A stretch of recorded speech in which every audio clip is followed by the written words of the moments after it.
Hey guys, and welcome to a new video series. I'm hopefully going to be getting into weekly in it. Well, I'm just going to have a chat in a sort of video essay on whatever I feel like, really. Whatever's going on in the nerd news or just something I feel like discussing. Today, it's Just Cause 3, because if you may have seen yesterday, it was the game featured in Cinematic Gaming. If you haven't seen that, make sure to check it out because, I'm rather proud of it. I'm really pleased with how it came out, so I think you'll enjoy that one. You also may not be aware that Just Cause 3 is getting a movie starring Jason Momoa of Game of Thrones and Aquaman fame. This really poses two main questions, the first being why? And the second being, well, if it's happening, will it be any good? And I'll be addressing both of those today.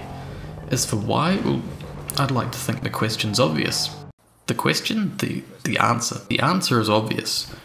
The studio wants money, and a recognisable brand such as Just Cause, which is in its third game by now, is going to earn a damn sight more money than a pretty much unknown content or something that they make up. On top of that, this source material has all the explosions that make for the stereotypical Hollywood Michael Bay style explosion fest that audiences are going to love to watch on their summer break. So, I'm sure the studios, when they heard about the one-man army that is Rico Rodriguez, had dollar signs flashing in their eyes. Or is there more to it?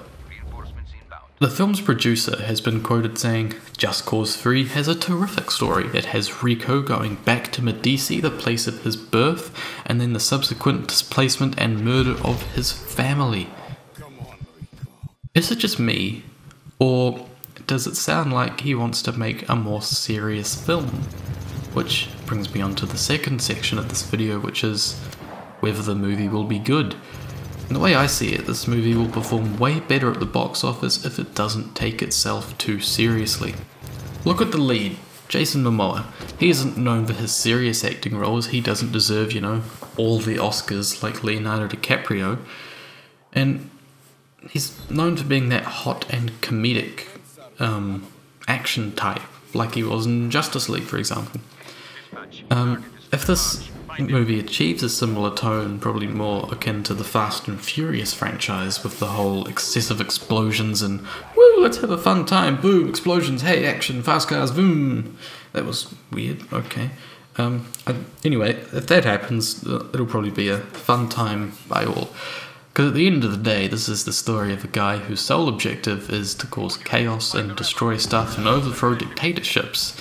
It should not be filled with heartfelt moments, people, bawling their eyes out at all the death and destruction that surrounds them and how very sad it is and filled with, funerals, We should really be getting an action spectacle that is designed for viewers to enjoy. And I think if the studio understands that, they don't try to, emotionally connect with all their viewers, then I think we could have a very entertaining film on our hands.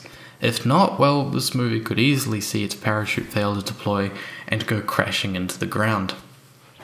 So whether or not this movie is good, well, it really depends on why it's being made. If the studio producers behind the film think the game about explosions and chaos will make for a great film that is deep and emotionally satisfying, then the only thing that will end up being deep is the losses that this film is going to make.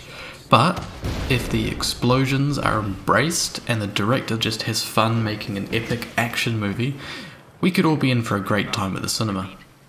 And on that note, I hope you've all enjoyed the video. Make sure to comment down below with feedback on how I can improve my content, and make sure to drop a like so I know you guys liked the series.